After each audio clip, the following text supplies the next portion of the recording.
Eh bien, bonjour à toutes et à tous. Bienvenue pour ce nouveau webinaire professionnel organisé par l'École de la librairie à destination des libraires, des bibliothécaires, des traducteurs et traductrices, vu le sujet. C'est un webinaire qui va durer environ 1 heure autour de la littérature ukrainienne. C'est le 4e webinaire qui s'inscrit dans le cadre du projet Archipelagos, archipel littéraire européen, un webinaire qui va durer jusqu'au mois de mai, qui est organisé en partenariat, enfin, c'est d'ailleurs l'association Atlas qui porte Archipelagos en France, ce projet, et dont nous sommes partenaires. Et puis, l'Agence régionale du livre de la région PACA est également notre partenaire pour ces webinaires et pour Archipelagos. Vous pourrez poser vos questions tout au long de cette heure par écrit via le chat. Soit je prendrai 10 minutes à la fin pour poser vos questions, soit, comme j'ai Lauriane Leduc, qui est notre responsable communication ici à l'école, qui est juste à côté de moi, qui gère magnifiquement toute la partie technique. Et donc, elle m'écrit en énorme sur un écran à côté s'il y a des questions qui vraiment s'insèrent dans le fil de la discussion. Évidemment, je n'hésiterai pas à les poser au fur et à mesure. Et sinon, on posera tout ça à la fin. Une rediffusion sera disponible à compter de lundi prochain pour une durée d'1 mois, rediffusion qui sera accompagnée aussi d'une bibliographie qui sera téléchargeable. Voilà, voilà. Et j'ai le plaisir d'accueillir, alors je laisse Lauriane lui ouvrir sa caméra et son micro, d'accueillir Irina Dmitrichine. Bonjour Irina, Bonjour, merci bonjour. d'avoir accepté notre invitation pour passer cette heure ensemble autour de la littérature ukrainienne. Nous sommes vraiment, vraiment ravis de vous recevoir. Je vais vous présenter rapidement. Irina, vous êtes historienne de formation. Vous êtes l'autrice de nombreuses publications sur la littérature et l'histoire ukrainienne. Vous êtes aussi traductrice de l'ukrainien vers le français de plusieurs auteurs contemporains ukrainiens, et puis on verra aussi peut-être des auteurs, ou du moins une autrice patrimoniale. Vous, j'allais dire, vous êtes beaucoup battue pour faire découvrir la littérature ukrainienne en France, on va le voir. Enfin, vous êtes vraiment euh, une de celles et de ceux qui a contribué à promouvoir cette littérature ukrainienne. Et vous êtes maîtresse de conférences et responsable des études ukrainiennes à l'INALCO, l'Institut national des langues et civilisations orientales à Paris, fonction qui vous amène d'ailleurs à conduire divers projets visant à mieux connaître ce pays qui est l'Ukraine, sa culture, son histoire, sa littérature en Europe, dans le reste de l'Europe. Et puis, vous êtes directrice de la collection Présence ukrainienne aux éditions de l'Harmattan. Voilà, je crois que j'ai pas tout dit forcément, mais j'ai dit le principal. Bienvenue, Irina, bonjour. Merci de me recevoir. Bonjour. Irina, est-ce qu'on peut faire, alors rapidement, hein, je sais c'est toujours un peu frustrant, mais euh, une rapide histoire de l'Ukraine, enfin justement positionner l'Ukraine, surtout vu ce qui se passe depuis quelques temps, positionner l'Ukraine et puis surtout positionner la langue ukrainienne et l'empêchement de la langue ukrainienne au fil des siècles. Eh bien, l'Ukraine est un des plus vastes pays, en tout cas le plus vaste pays de l'Est européen. C'est un pays récent, il est devenu indépendant seulement en 91, mais l'Ukraine est une vieille nation qui a existé sous différentes formes. On peut parler du premier État protoslave qui a eu pour centre Kiev, donc au Moyen Âge, et cet État tombe au XIe siècle avec l'invasion mongole, qui reprend ensuite vers le XIVe, XVe siècle, et cet État va disparaître au XVIIIe siècle. Donc ayant perdu la bataille pour l'indépendance face à la Russie. Et c'est à partir de ce XVIIIe siècle que le proto-État ukrainien qui s'appelait l'Etmana, qui avait ses frontières, son armée, ses attributs et sa langue, la langue d'administration qui était l'ukrainien, la langue de la littérature, etc., va disparaître. Et à partir de ce moment-là, l'Ukraine va être lentement absorbée par la Russie jusqu'à, on pourrait dire, la disparition complète des particularismes vers le début du 19e siècle. Et avec cette disparition de l'indépendance politique, la langue ukrainienne va voir progressivement se réduire son champ d'application. La politique dominatrice et restrictive de la Russie va y contribuer puisque les publications en langue ukrainienne vont être interdites par de nombreux actes législatifs, dont les deux plus importants datent de 1863 et 1876, donc la circulaire Valuyev et le cas Dems, qui interdisent de publier, d'importer, de jouer les pièces de théâtre, d'enseigner en ukrainien. Et c'est à ce moment-là, donc à la fin du 19e siècle, que l'ukrainien se trouve presque privé de tribune, mais étant expulsé de l'usage officiel, en fait, ce sont des écrivains qui vont reprendre dès la fin de 18e ce rôle de maintenir cette langue, l'existence de ce peuple. Et tout au long du 19e siècle, l'Ukraine, comme beaucoup d'autres États est-européens, comme la Tchéquie par exemple, n'ayant pas d'indépendance politique, vont développer, confier ce rôle de représentativité et de défense et de l'expression, en tout cas nationale, à la littérature, aux écrivains. Et c'est la raison pour laquelle pour l'Ukraine, un écrivain c'est lui qui va personnifier la langue, l'existence de cette littérature qui promet en fait l'apparition un jour de l'État politique. Donc en fait, c'est grâce à la littérature d'abord aux quelques écrivains enthousiastes qui, dans un premier temps, écrivent un petit peu pour leur plaisir, parce ils ont le temps, etc. Et c'est ainsi que la première œuvre de langue ukrainienne dans les temps modernes, ce sera à la fin du XVIIIe siècle une version de l'Énéide de Virgile, mais donc appliquée pour l'Ukraine. Ça se passe parmi les Cosaques ukrainiens, et donc les Ukrainiens sont très fiers de souligner que la première œuvre littéraire ukrainienne est inspirée de littérature antique. Et tout au long du 19e siècle, les écrivains ukrainiens qui vont devenir petit à petit de plus en plus nombreux, qui vont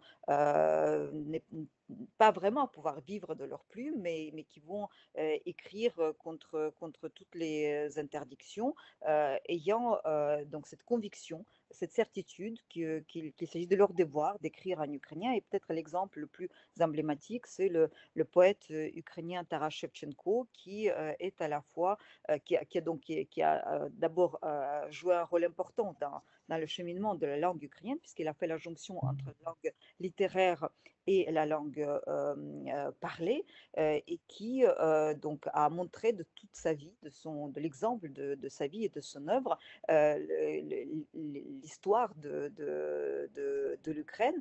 Et ce sont les écrivains qui, petit à petit, vont promouvoir l'idée de l'indépendance ukrainienne, qui, au début du XXe siècle, sera cristallisée dans l'idée que puisque nous avons réussi à créer une littérature, dans les faits, cela veut dire que nous sommes un peuple en part entière et nous devrons un jour pouvoir avoir notre indépendance, et ce qui va être tenté sans succès dans les années 20 du XXe siècle sur les ruines de l'Empire russe et de l'Empire austro-hongrois. Mais comment elle est diffusée, cette littérature, à ce moment-là, en Ukraine, en période de domination, d'interdiction finalement d'enseignement de la langue, d'usage de cette langue?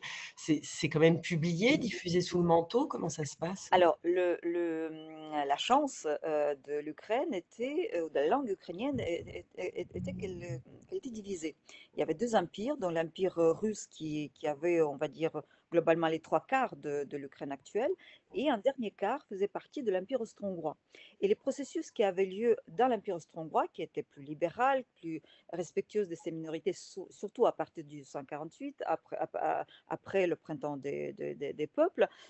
Donc, dès que la tension, la censure devenait trop pesante dans l'Empire russe, les œuvres étaient publiées donc, dans l'Empire austro-hongrois, ou bien même à l'étranger, un des romans réalistes ukrainiens a été publié à Genève. Donc en fait, la publication va se faire ailleurs, et les livres, les lettres vont être diffusées. Parfois, ça passe sous le manteau, mais on a aussi les contre-exemples. Nicolas Gogol, qui est donc contemporain de Taras Shevchenko, mu par des envies de gloire et sans doute d'autres considérations, va écrire en russe, alors que son père était un dramaturge de langue ukrainienne, et le choix du russe de Gogol est vraiment conditionné par ce rôle inférieur et marginalisé de la langue ukrainienne dans l'Empire russe, et au contraire, toutes les perspectives qu'ouvrait la langue russe.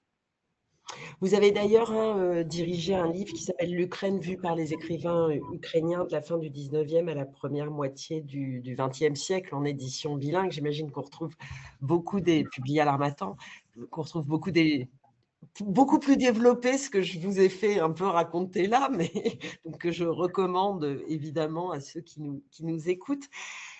On a vu jusqu'au début des années 20, le 20e, après, ça s'accélère un peu plus. Comment, jusqu'à avant la guerre récente, hein, mais comment ça se... Alors, le XXe siècle, d'abord, les forces ukrainiennes, les différents courants littéraires arrivent à un niveau de développement tel que la littérature ukrainienne peut être fière d'avoir aussi bien de bons écrivains que de bons poètes et de représenter tous les courants. Le courant réaliste va être remplacé par le modernisme.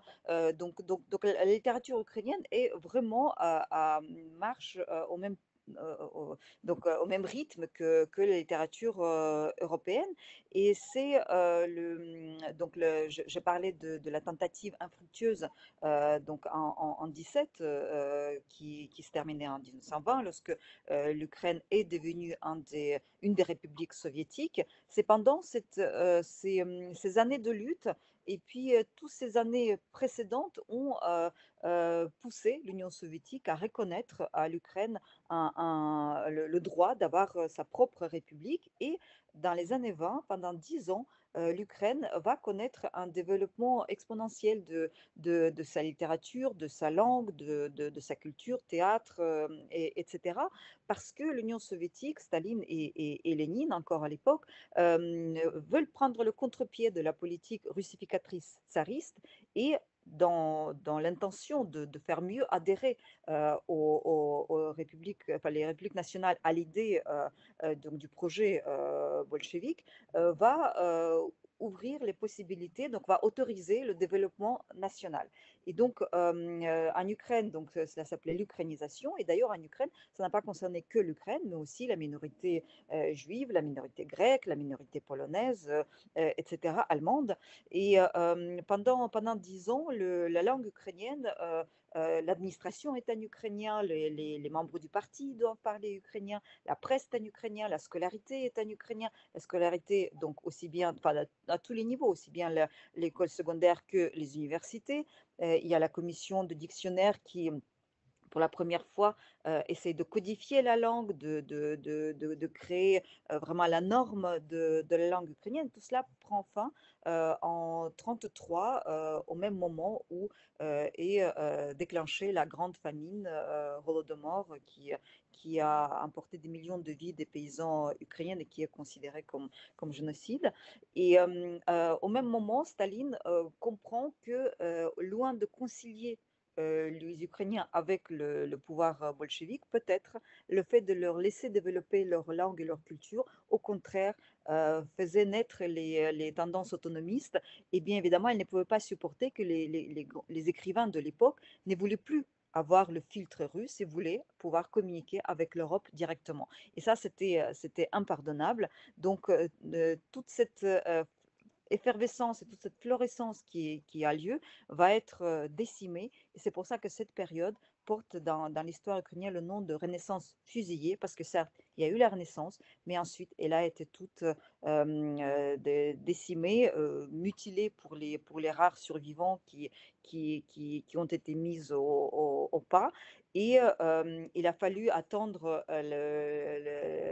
la mort de Staline, la période de dégel, les discours de Khrouchtchev, pour que la littérature ukrainienne commence de nouveau à reprendre et à relever un petit peu la tête. Cette période n'a pas été très longue puisque la stagnation brejnevienne va y mettre fin. Et donc le XXe siècle est une période à la fois des grands envolées, des grandes avancées et des persécutions et des décapitations tout aussi importantes lorsque toute une génération pouvait être décapitée, soit et détruit physiquement. C'est-à-dire que les écrivains et les poètes qu'on arrêtait dans les années 30 passaient par les camps, étaient fusillés, n'en sortaient pas ou en sortaient totalement transformé. Dans les années 70 où Brejnev, ce sera aussi une période très dure lorsque les écrivains seraient persuadés par tous les moyens d'abandonner ou qui vont passer par la prison. Et d'ailleurs, le plus grand poète de cette époque, Vassili Stous, va mourir en prison au moment où Gorbatchev est déjà au pouvoir, au moment de la perestroïka. Donc, on peut dire que la première véritable étape de développement de la langue ukrainienne totalement indépendante, c'est la fin des années 80 et l'indépendance ukrainienne en 91. Et en parallèle de ça, avant la guerre récente, la nouvelle, on peut appeler ça la nouvelle invasion russe, hein, la nouvelle tentative de colonisation de l'Ukraine par les Russes, l'état de la connaissance de la littérature ukrainienne en France, en tout cas de la publication, qu'est-ce qui était publié en France de toute cette littérature qu'on a compris, hein, qui est là depuis longtemps, enfin, puisqu'en plus, en vous entendant, on comprend parfaitement qu'à la fois la littérature et la langue ukrainienne sont le socle de la politique finalement et de l'indépendance de ce pays. Qu'est-ce qui se passe en parallèle en France, au moins au cours du XXe siècle? Est-ce qu'on publie déjà, est-ce qu'on traduit déjà des auteurs ukrainiens? Il y a très peu de publications, très peu de traductions, et c'est extrêmement disparate. C'est-à-dire il n'y a pas de système de traduction systématique. Il y a des projets qui cheminent un petit peu indépendamment. La première tentative donc de traduire de manière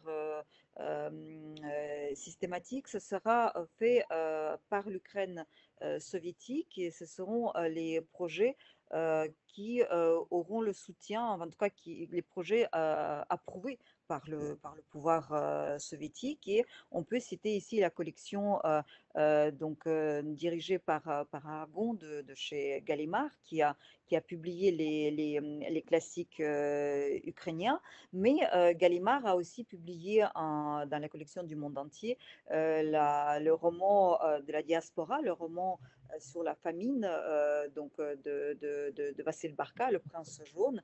Et donc ça, c'est un projet qui n'a rien à voir avec le pouvoir soviétique. Mais donc il y a eu quelques publications chez Gallimard ou par les La soins collection qui s'appelait Littérature soviétique, hein, dirigée par Aragon, oui, qui a publié notamment Les Cavaliers, hein, de exact. Yuri Yanovsky en Les 57, cavaliers. je crois. Oui, et l'artiste, donc le journal de Taras Shevchenko. Il y a eu des projets soutenus par la Commission ukrainienne de l'UNESCO, parce que l'Ukraine est un membre fondateur de l'ONU, mais aussi de l'UNESCO. Donc il y a eu des projets notamment qui ont pu être republiés, comme le recueil de Taras Shevchenko chez Segers, ou la publication de Lesya Ukrainka. Donc en fait, ce sont des grandes personnalités qui étaient autorisées en Union soviétique, qui étaient promues à l'étranger.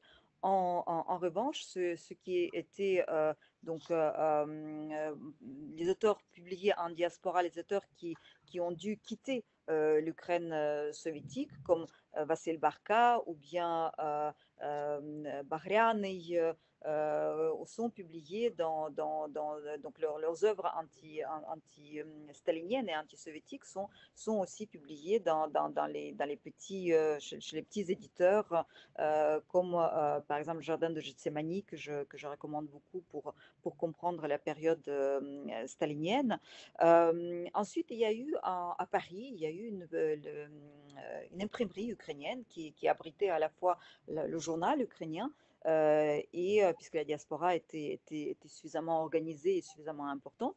Et cette imprimerie avait aussi a publié quelques œuvres classiques ukrainiennes, où elle publiait aussi des œuvres des dissidents ukrainiens, la poésie des années 60, ou les manifestes des dissidents ukrainiens. Donc c'est les éditions de Piouf, première imprimerie ukrainienne en France, qui certes n'a pas eu une diffusion nationale, mais qui permettait, grâce à des projets vraiment d'enthousiasme, de diffuser la littérature ukrainienne en France. Donc c'était à chaque fois des projets individuels, et qui en fait pâtissaient de la contrainte, de carcan dans lequel se trouvait l'Ukraine. Puis il y a peut-être quelque chose qu'on oublie, c'est que finalement, il y a un livre ukrainien qu'on connaît plus ou moins tous, grâce à un éditeur qui a un grand nom en France, puisque c'est Hetzel, livre qu'il a publié sous le nom de PJ Stahl. Et par contre, à cause de PJ Stahl, on a complètement oublié le nom de la romancière qui avait Oui, écrit ce livre. C'est le cas enfin, le livre s'appelle Maroussia, et c'est le cas de Marko Vutchok. Et oui. je crois que vous êtes une grande spécialiste de Marko Vutchok. Vous avez republié Maroussia, et dans la version de Marko Vutchok et dans la version de J.P. Stahl à l'Harmattan. J'aimerais bien que vous nous en parliez un petit peu de ça, parce que finalement, euh, c'est quelque chose qu'on a tous vu passer, peut-être pas tous lu, mais c'est quand même un livre qui est un peu patrimonial en France, et on oublie que c'est un conte ukrainien, enfin que ça nous vient d'Ukraine. Oui, c'est l'œuvre d'une autrice ukrainienne. Ce livre a eu une fortune beaucoup plus importante en France qu'en Ukraine, aussi parce que Stahl y a contribué. Il s'est approprié cette œuvre, il l'a adoptée et adaptée, mais grâce à cette appropriation, le livre a été mis plus, enfin, au goût du lecteur français, et a connu un immense succès, plus d'une centaine de rééditions. Et donc, pour moi, c'est un livre de présence ukrainienne en France. Donc, c'est un livre qui témoigne enfin, qui représente l'Ukraine et son histoire, puisque c'est un livre sur la lutte des Cosaques contre les oppressions, et l'histoire d'une petite fille qui essaie d'aider les parents et les Cosaques, et pour que l'Ukraine puisse retrouver son indépendance. Et Pégistal, qui était alsacien, en fait, a vu dans Maroussia l'allégorie de l'Alsace qu'il pleurait. Et donc ce livre sorti immédiatement après donc la perte de l'Alsace-Lorraine va flatter cette fibre patriotique, et va être mise à contribution pour maintenir cette flamme de retour de ces terres françaises. Maroussia, effectivement, est un livre emblématique qui a été un livre de chevet de nombreuses générations de filles en France et on m'en parle encore et enfin, à chaque fois que je pense que les questions pourraient avoir une réponse positive, je la pose et très souvent on me dit mais oui j'ai lu Maroussia, la première fois que j'ai entendu parler de l'Ukraine c'est Maroussia et moi je me suis intéressée à l'histoire de ce roman car en Ukraine bien sûr on parle du vol de cette œuvre et je voulais comprendre comment un grand éditeur français, comment cette œuvre de Maria Velinska, donc, publiée sous le pseudonyme de Marco Vovchok, ait pu devenir un classique français. Donc, ma conclusion est que certes, il y a eu une appropriation, mais il y a eu aussi un travail d'adaptation qui a contribué au succès de ce livre.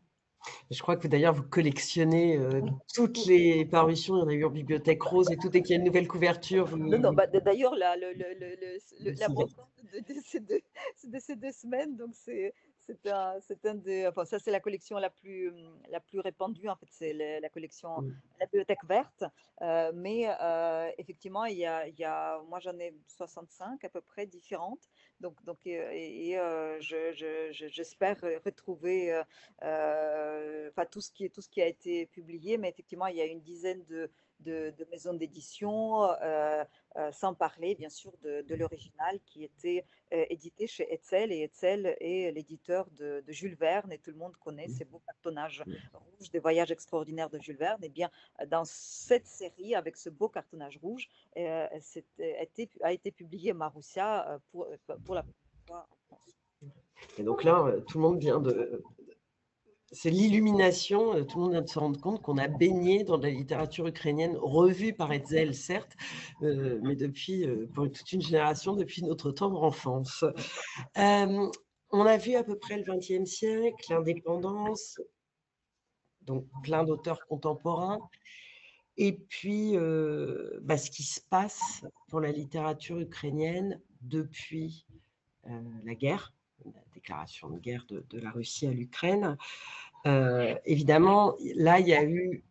Alors, on va calmer les ardeurs tout de suite. On va dire qu'elle a été malgré tout, à cause du temps long de la traduction, peut-être de courte et de trop courte durée, mais il y a eu une effervescence dans le milieu éditorial français juste après la déclaration de la guerre, et puis une effervescence aussi, et dans les librairies et dans les bibliothèques, qu'on mis sur table, qu'on mis en avant la littérature ukrainienne, souvent aussi en parallèle avec la littérature russe, parce que les artistes russes ne sont pas forcément responsables de ce qui se passe et qu'il ne fallait pas non plus mettre tout ce petit monde-là trop en opposition, c'était un peu compliqué. Mais en tout cas, il s'est passé quelque chose pour la littérature ukrainienne à ce moment-là, Irina.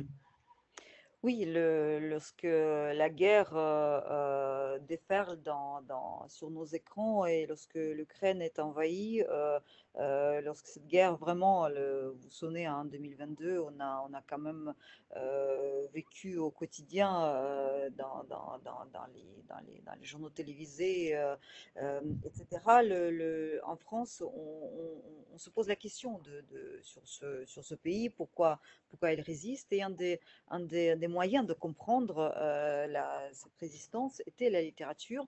Et effectivement, vous avez raison, beaucoup de libraires ont créé des coins à Ukraine ou des tables spéciales où il y avait à la fois de la littérature et bien sûr les livres de géopolitique, etc. Mais la littérature était un des moyens, une de ces fenêtres pour comprendre l'Ukraine. Et à cette occasion, les éditeurs qui avaient déjà publié les auteurs ukrainiens ont pu ressortir les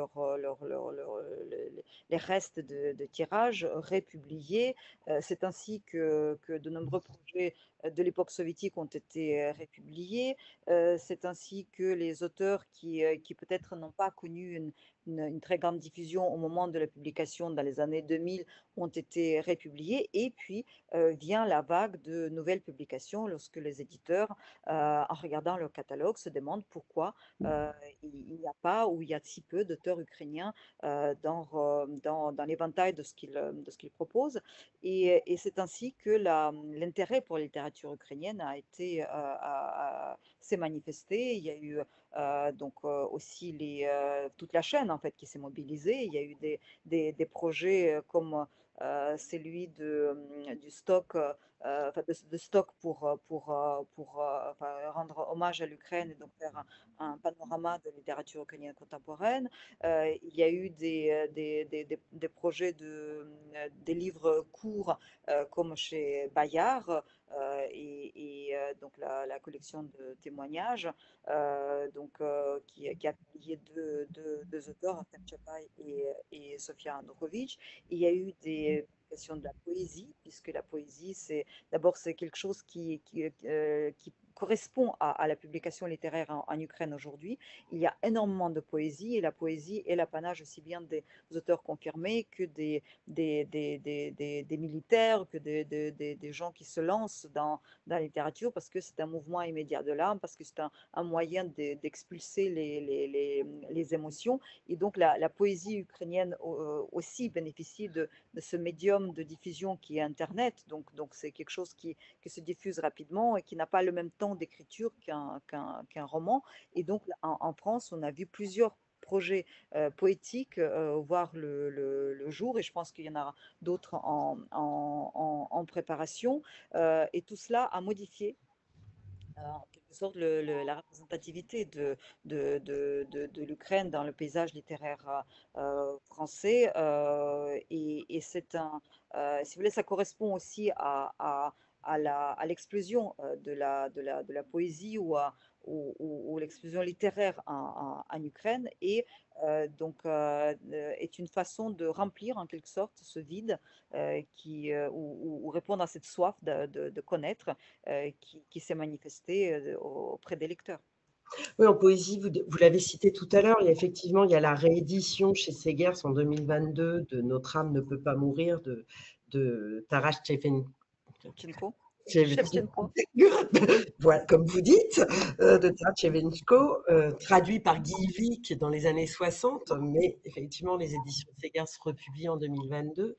Et puis, il y a eu tout le travail fait par Bruno Doucet, Oui. aussi pour 24 poètes pour un pays, Ukraine, 24 poètes pour un pays, publié aussi en 2022. C'est vraiment très vite après le début de la guerre. Hein. Et puis, l'année suivante, le livre d'Elai et Fulchenko, Au cœur de la maison, traduit par l'autrice et par Bruno Doucet, en édition bilingue. Vous, je ne rêve pas, vous avez eu beaucoup de travail en 2022, Irina, parce qu'on parlait des deux recueils chez Bayard, tout ce qui est humain de Sofia Andrukovitch et Les gens ordinaires ne portent pas de mitraillette d'Artem Chapay ou L'hommage à l'Ukraine dirigé par Emmanuel Ruben, puisque vous avez traduit les 3 livres, si je ne me trompe pas. Oui, le hommage à l'Ukraine, il y a eu d'autres, il y a une autre traduction. Il y avait aussi le recueil poétique de Lubaya Kimchuk, donc que j'ai co-traduit. Oui, c'était une année particulière, vécue comme une urgence, comme une façon de vivre cette guerre, de contribuer. Je pense que tout le monde a senti ce besoin d'ajouter sa contribution, de se joindre à ces efforts des Ukrainiens à la mesure de nos moyens, tout comme en Ukraine. Vous savez qu'en Ukraine, on disait que chacun fait ce qu'il peut, là où il peut, avec les moyens dont il dispose. Donc c'était probablement aussi ma façon à moi de, de, de, de, de- de contribuer à la victoire et à la résistance de l'Ukraine. Et effectivement, c'est une période où il y a eu énormément de projets. Euh, Tous les projets n'ont pas abouti parce que tout simplement les éditeurs qui comptent dans un temps long, en fait, en tenant compte de la traduction, etc., peut-être n'ont pas été convaincus par les projets ou on pensait que l'immédiateté ne pouvant pas être assurée, que dans 12 mois plus tard ou 6 mois plus tard, ça n'aurait pas le même intérêt. Mais il y a eu des éditeurs, vous avez cité Bruno Doucet, et donc ça c'est quelqu'un qui vraiment entendu sur Internet l'enregistrement du Jeune Poétesse et a voulu l'aider. Et puis ça a donné naissance à une belle amitié éditoriale. Donc, je pense que ces projets étaient à la fois une réponse à l'urgence, à la gravité de la situation dans laquelle on était, et aussi parce qu'il y avait le vide, parce qu'il n'y avait pas grand-chose. Donc si on avait déjà beaucoup de choses publiées, on n'aurait pas été dans ce besoin en fait de faire paraître des auteurs ukrainiens. Et là, donc peut-être c'est l'occasion de parler de notre auteur ukrainien. Alors, j'ai une petite question du public avant qu'on parle d'un autre auteur ukrainien. Il y a quelqu'un qui demande si, enfin, en nous entendant parler, qu'il semble y avoir beaucoup de poésie traduite en France, parce qu'on vient d'en parler, mais est-ce que c'est un genre qui est un genre littéraire particulièrement développé en Ukraine, la poésie? Oui, c'est un genre qui n'a pas été oublié, si vous voulez, parce que bon, c'est un genre qui a été développé chez tout le monde, mais je pense l'Europe de l'Est, l'Ukraine, la Pologne aussi, la poésie tient toujours une place importante. Et étant donné que c'est une forme courte qui permet vraiment d'expulser l'émotion et de répondre vraiment à un moment de tension particulière, la poésie a connu un nouveau souffle. Et on a vu fleurir vraiment pas que des publications, mais aussi des projets participatifs où les gens pouvaient mettre sur Facebook ou sur d'autres réseaux sociaux des poèmes. Souvent, c'était aussi des militaires. Et tout le monde ressentait cette urgence de les lire, et parce que en réalité, un certain nombre d'auteurs se sont fait connaître de leur vivant et ont été tués. Et donc ça enveloppe, ça jette un regard particulier sur leur œuvre et sur cette amertume et cette douleur de savoir que ces jeunes gens n'écriront plus rien. Donc cette explosion de la poésie, d'ailleurs, en France, pendant la Première Guerre mondiale, on a vécu exactement la même chose, où il y a eu une explosion poétique. Donc ça correspond, si vous voulez, peut-être à la façon dont les êtres humains vivent des moments paroxystiques de guerre. Et donc, oui, la poésie est plus présente, et il y a eu ça a été décuplé par la guerre. Et donc, je vous ai coupé, vous vouliez parler d'un autre Je, je- auteur je voulais contemporain. parler parce qu'effectivement, quand on parle de littérature ukrainienne, on pense pas immédiatement à lui, or il y tient. Donc, je vais le parler d'Andrei Kourkov, donc l'auteur ukrainien de langue russe, probablement l'auteur ukrainien le plus connu en France et, je dirais, à travers le monde, avec ses nombreux titres, et nombreuses publications et de très nombreuses traductions. Donc, un auteur polyglotte qui donc est publié chez Liana Levy. Donc, je pense déjà une quinzaine de romans, qui a son public, qu'il adore, qui attend donc la sortie de ses livres avec impatience. Et donc Andrei Kourkov est donc un auteur de langue russe qui continue à écrire en russe tout en se reconnaissant parfaitement comme citoyen de l'Ukraine, défendant ce pays. Donc c'est un auteur qui donc témoigne de la diversité de l'Ukraine et de la façon où tous les Ukrainiens, quelle que soit leur langue, leur religion, leur appartenance ethnique, adhèrent à ce projet et se sentent citoyens ukrainiens. Et effectivement, au fur et à mesure des années, on a vu les premiers livres d'Andrei Kourkov, c'était traduit du russe. Et Oui. aujourd'hui, mais ça, enfin, cela dit, c'est aussi une évolution globale pour la langue espagnole avec l'Amérique latine, etc. Mais effectivement, aujourd'hui, c'est traduit du russe, entre parenthèses, Ukraine. Et Ouais. ça, je pense que c'est aussi et une volonté de la maison d'édition, mais c'est aussi certainement une volonté d'Andrei Kourkov, j'imagine. Je pense qu'il y tient. Je pense qu'à un moment donné, effectivement,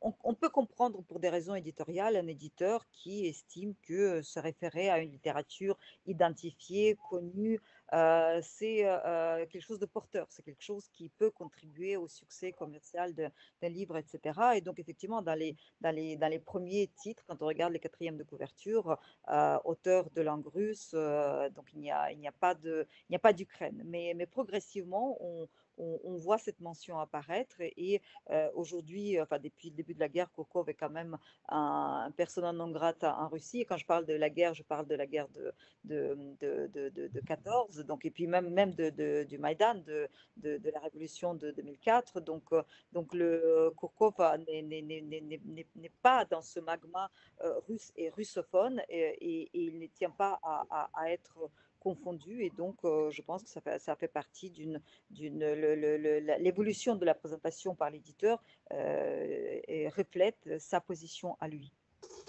Et puis, dans les auteurs contemporains qui ont été traduits en France, parce qu'il y en a plusieurs. Alors, évidemment, il y a votre collection, Présence ukrainienne à l'Harmattan. Il y a Noir sur blanc, qui fait un boulot extraordinaire, mais on en trouve chez plein d'autres éditeurs qui publient de la littérature traduite. De quels auteurs vous auriez envie de mentionner dans les auteurs contemporains qu'on peut Alors, lire en français aujourd'hui, et notamment, évidemment, ceux que vous avez traduits, vous, par oui, exemple? oui. C'est extrêmement difficile parce qu'on a envie de les mentionner tous et de n'en oublier aucun. Je pense que celui qui me paraît le plus représentatif aujourd'hui, c'est Serhiy Jadan, un écrivain et poète de Kharkiv, de l'Est de l'Ukraine, qui aujourd'hui a rejoint l'armée ukrainienne et qui, que nous avons connu comme jeune poète, jeune écrivain, un petit peu le punk de la littérature ukrainienne, un bad boy et qui, au fur et à mesure où il a égrené les années, est aujourd'hui un écrivain et un poète d'une grande profondeur, euh, d'une grande diversité. C'est-à-dire que c'est un auteur qu'on peut lire dans les premiers romans et les romans actuels. On voit la progression, la différence et enfin, la façon dont il a mûri et bien mûri. Jadan et le dernier roman publié qui est Internat, qui parle déjà de ces débuts de guerre dans le Donbass en 2014. Si on est intéressé par la littérature féministe et féministe ukrainienne, je mentionnerai Oksana Zabushko, les explorations sur le terrain de sexe ukrainien, qui ne parlent pas de sexe, mais qui parlent de l'histoire de l'Ukraine et de la façon dont l'histoire tragique de l'Ukraine a façonné les rapports entre les hommes et les femmes. Si vous êtes intéressé par la littérature régionale, eh bien c'est Maria Mathios et ses saveurs des Carpates, qui a été publié chez Gallimard et chez Bleu Jaune récemment. Si vous êtes intéressé par la littérature européenne, mais vraiment un auteur européen, c'est bien sûr Yuri Androchovitch et sa fille Sofia Androchovitch. Là, on est en présence de deux talents très différents, indépendants l'un de l'autre et qui nous plongent dans l'histoire de l'Ukraine pour Sofia Androchovitch. Et Yuri, c'est un auteur européen qui plonge dans la culture baroque ou plus récente de l'Europe en apportant la facette ukrainienne, si vous voulez. On peut peut-être d'ores et déjà annoncer qu'il y a un roman à paraître chez Noir sur Blanc de Yuri Androchovitch qui s'appelle Radio Nuit, et c'est pour avril 2025, hein, je crois. Et c'est vous qui l'avez traduit aussi, hein. Et puis, il y a un grand roman en préparation pour Sofia Androchovitch chez Belfond. Alors ça, j'ai pas la date, mais Oui, non, je voilà. pense qu'on n'a pas la date, mais c'est un grand roman de 800 pages, une grande saga de l'histoire de l'Ukraine qui prend à la fois les années 30, donc la période stalinienne, la Seconde Guerre mondiale, la Shoah notamment, et la guerre actuelle. Donc Sofia Androvitch, qui est une immense narratrice, parvient à lancer plusieurs pistes et à les faire rejoindre à la fin. Donc je pense que ce sera vraiment un grand roman ukrainien à paraître chez Belfond. Puis on parlait de littérature féministe tout à l'heure. Évidemment, ça me fait penser aux éditions des femmes, Antoinette Fouque. Alors, il y a Louba, il y a Kim Chouk avec Les abricots du Donbass, dont il me semble que vous avez cité tout à l'heure. Mais Ouais. il y a aussi un livre à paraître là, le mois prochain de Oui, Yulia Iliuka. Ilucha, oui, qui est un très très beau recueil de textes, donc mes femmes, et donc c'est sur une page un petit sketch sur une femme, l'histoire de femme, une femme qui ne voulait pas, avait peur de prendre sa douche, de peur que sa maison soit bombardée et qu'on la retrouve avec sa cellulite etc. Donc, une femme qui a perdu son mari, une femme qui a dû fuir le pays. Donc, Yulia Ilucha, qui est une autrice de Kharkiv, de l'est de l'Ukraine, qui est une ville sous les bombardements intenses, qui est tout simplement à 40 kilomètres de la frontière. Hein. Et Yulia Ilucha a réussi à faire une galerie de portraits des femmes dans la situation de guerre actuelle. Donc, le livre enfin, sort maintenant, là, en février et qui va être pour moi un grand témoignage de travers les yeux des femmes de cette guerre. D'ailleurs, ces deux livres publiés aux éditions des femmes sont traduits avec Agathe Bonin. Comment ça se passe Ouais. la traduction à deux? Ça se passe très bien parce que bon, Agathe Bonin est mon ancienne étudiante en fait on s'est partagé en fait le travail. Ensuite, on s'est rélu et je suis très contente de cette collaboration où chacune a pu apporter sa contribution. Voilà. Oui, parce que enfin, si on regarde, on ne les a pas tous cités. Enfin, moi, j'ai une liste, on mettra dans la biblio, mais je dis quand même, dans la biblio, il y a énormément de choses traduites par Mhm. vous. Sinon, il y a Nicole Zioub, il y a Oksana Mizrak, mais enfin, Natalia Ivanichenko et Alexandre Starinsky pour les livres chez Artaud. Mais enfin, je ne vais pas tous les citer, mais vous Oui. n'êtes quand même pas très nombreux pour le moment à être traducteurs de l'ukrainien. Donc, il y a des traducteurs et des traductrices là qui sont en train de porter l'ukrainien. C'est dans vos anciens élèves principalement. Alors, je pense qu'il y a toujours un décalage entre le moment où quelqu'un se sent suffisamment prêt pour se lancer dans une traduction, la relation qui se tisse entre cette personne et l'éditeur. Donc, je pense il y a aujourd'hui, notamment aussi à la faveur de cette guerre, il y aura des vocations qui se manifestent et on a quand même de plus en plus de personnes qui apprennent l'ukrainien, les Français. Il y a des Ukrainiens qui vivent en France et donc je pense qu'à partir du moment où un intérêt pour la littérature ukrainienne et pour l'Ukraine se manifeste et se développe et s'affirme, et il y aura de plus en plus de traductions et sans doute de plus en plus de traducteurs. Alors, il y a une question qui nous vient du public et qui rejoint parfaitement le point suivant.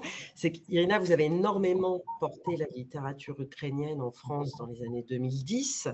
Vous avez fait la promotion des auteurs ukrainiens, vous avez présenté des textes à des éditeurs, des échantillons de traduction entre 2006 et 2008. Enfin, vous étiez très, très, très, très active. On vous doit beaucoup de choses.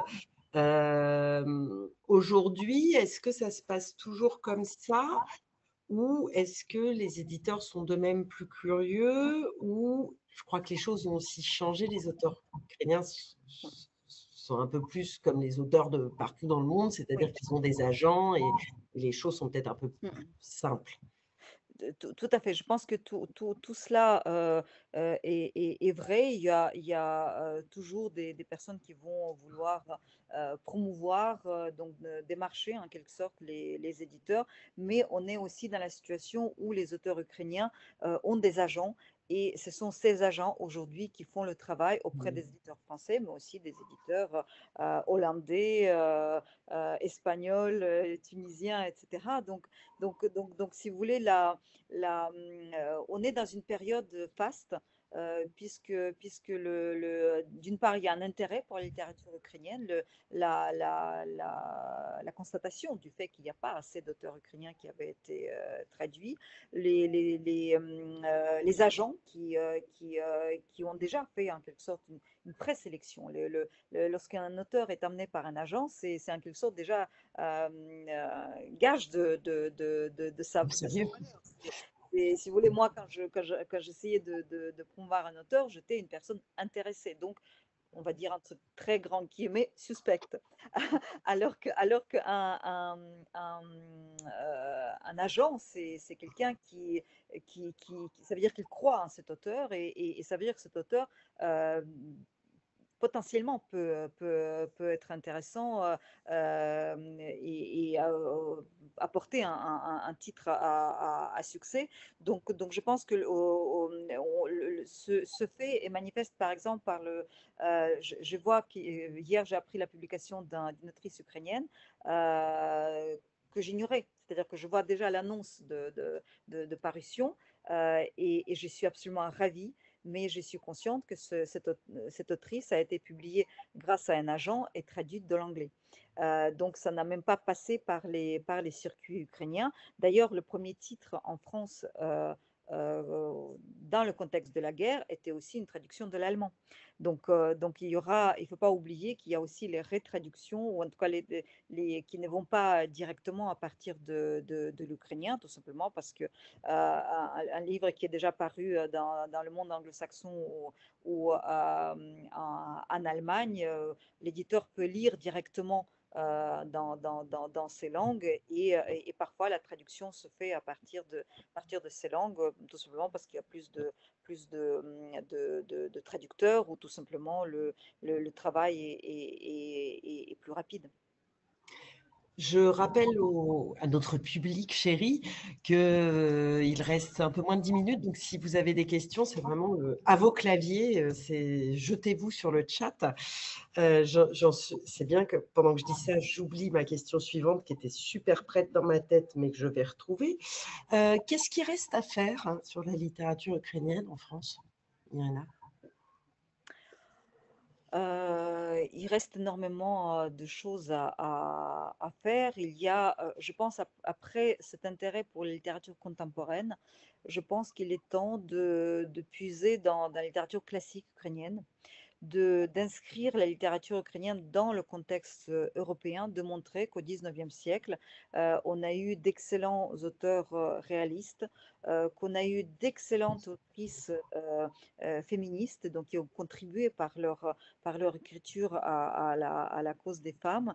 Et je pense il est temps que la littérature ukrainienne puisse prendre sa place sans qu'il y ait des stimulants extérieurs, si vous voulez, qu'elle puisse être inscrite dans le cheminement littéraire européen, là où elle était et là d'où elle a été expulsée par les vicissitudes de l'histoire. Parce que les autrices ukrainiennes, je pense notamment à Ola Kobylanska, qui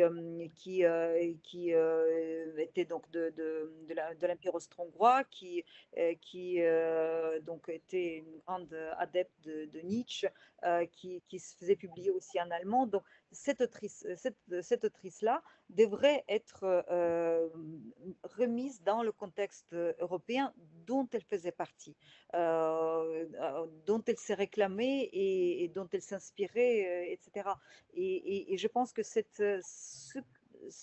cette couche-là a été un peu oubliée parce que on lit moins la littérature classique et on pense à tort, dans le cas ukrainien, que tous ces auteurs ont déjà été traduits et connus.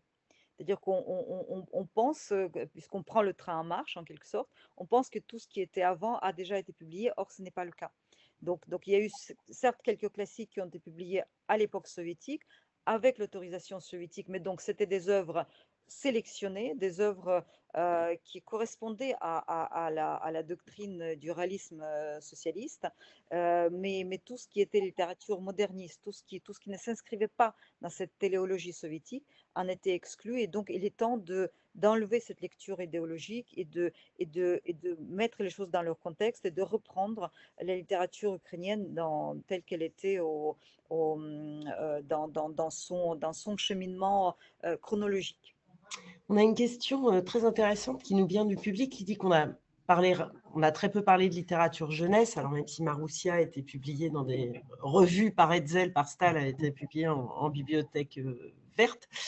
Il y a une littérature jeunesse en Ukraine aujourd'hui, et est-ce qu'elle est un peu traduite en France? Alors, il y a une littérature jeunesse très intéressante qui a été traduite en France et notamment un très grand éditeur qui s'appelle l'édition du Vieux-Lion, donc éditeur ukrainien, dont 3, sinon 4 livres ont été publiés en France chez Autour du Monde. Et c'est une maison d'édition qui régulièrement rafle les prix à Bologne, donc à la grande foire de livres pour enfants. Donc il y a notamment le livre qui s'appelle La guerre qui a changé Rondeau. Il y a un livre sur Maya et les chiffres, et il y a une série sur les sens, donc l'ouïe, la vue. Et donc ça, ce sont des livres qui sont achetés clé en main, c'est-à-dire texte et illustration. Les illustrateurs ukrainiens pour enfants ont fait aussi leur chemin et ont été engagés par les éditeurs français.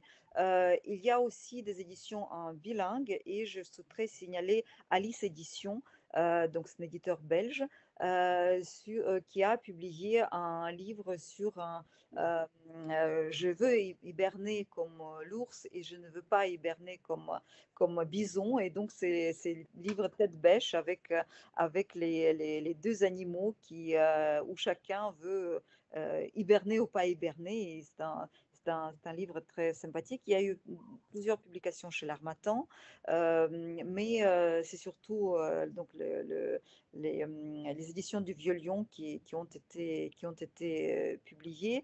On peut dire aussi, je sors du cadre de littérature pour enfants, qu'on a depuis plusieurs années déjà un éditeur en France, Bleu et Jaune, qui se spécialise dans la littérature européenne, mais qui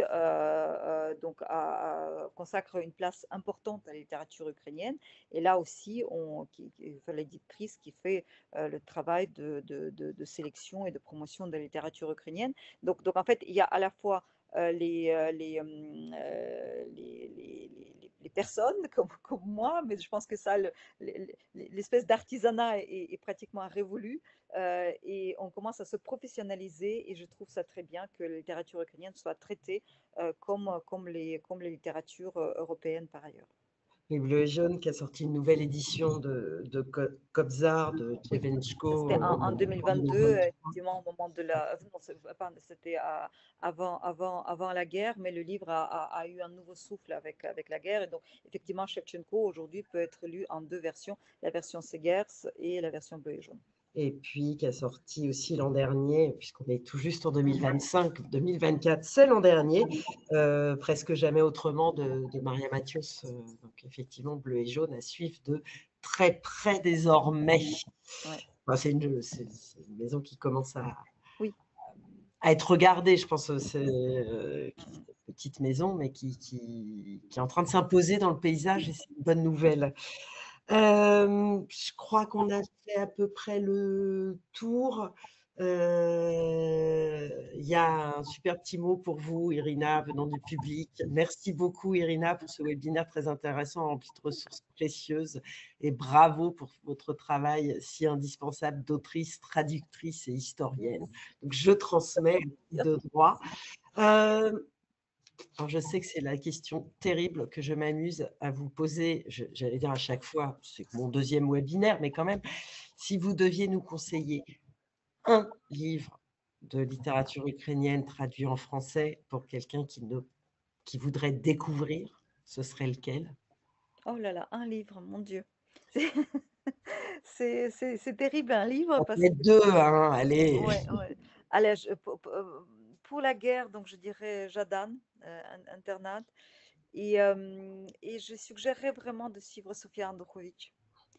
Voilà, c'est vraiment une autrice, on continue à dire jeune autrice, même si elle approche de la quarantaine, mais c'est vraiment une immense autrice en Ukraine et je pense que c'est quelqu'un dont on verra de grandes choses, voilà. Mais pour les féministes, je conseille Oksana Zabouchko, donc les explorations sur le terrain du sexe ukrainien. Chez Intervalle. Eh bien, je crois qu'on est arrivé, on est pile dans les temps, que c'est magique. Un très, très grand merci, Irina Dmitrichine, c'était parfait. Enfin parfait, je sais pas, la perfection mais c'était un bonheur de vous écouter, c'était très riche, très intéressant, passionnant. Je pense que vous nous avez, tous, beaucoup éclairés sur cette littérature ukrainienne. Évidemment, merci à toutes et tous ceux qu'on ne voit pas, qui sont cachés derrière leurs écrans, merci d'avoir suivi le webinaire, de nous avoir, écoutés attentivement, posé des super questions, voilà. Vous recevrez donc normalement lundi un lien vers une rediffusion ainsi que la bibliographie disponible. On mettra tout. Il y aura même peut-être certainement plus de titres que ceux dont on vous a parlé là, puisqu'on n'a pas pu tout citer. Et puis, je tiens à dire que notre prochain webinaire portera sur la littérature bulgare, avec là encore la grande spécialiste. On a eu Irina aujourd'hui. Vous aurez Marie Vrinat-Nikolov, qui travaille aussi Elina Elko et qui est une grande traductrice du bulgare, et ça aura lieu le 6 février prochain, toujours à 15 heures pour nos webinaires, et ce sera animé par l'ami Jean-Christophe Miwa. Nous vous y attendons nombreux et nombreux. Dernier petit rappel avant que je libère Irina et que je vous libère toutes et tous. L'École de la librairie organise une université d'été sur les littératures traduites. Ça aura lieu les 2 et 3 juillet prochains au théâtre de Maison-Alfort. Les inscriptions, évidemment, toujours en partenariat avec Atlas et toute la bande. Les inscriptions sont ouvertes sur le site internet de l'École de la librairie. Les places sont limitées, même si on est au théâtre et plus à l'école. On a démultiplié le nombre de places, mais quand même, ça reste limité. Donc, foncez. Bonne journée à tout le monde, à toutes, à tous. À très bientôt. Encore un grand merci à Lauriane Ledu, notre responsable communication, qui vraiment gère tout l'aspect technique, qui a fait un test avec Irina hier, refait une demi-heure avant aujourd'hui. Enfin, sincèrement, sans elle, ce serait pas. Je crois qu'on serait plus inquiètes, Irina et moi. Voilà, qui m'écrit en très gros vos questions sur l'écran à côté. C'est la femme de l'ombre, mais les femmes de l'ombre sont toujours indispensables. Et puis évidemment, Irina, encore. Merci. Merci vraiment à vous d'avoir choisi l'Ukraine, la littérature ukrainienne dans cette sélection et dans cette présentation. Et je suis absolument ravie d'avoir passé ce temps avec vous. Merci pour vos questions très attentionnées et très bien choisies. Merci. On avait travaillé ensemble, Irina. Voilà, merci beaucoup. À bientôt.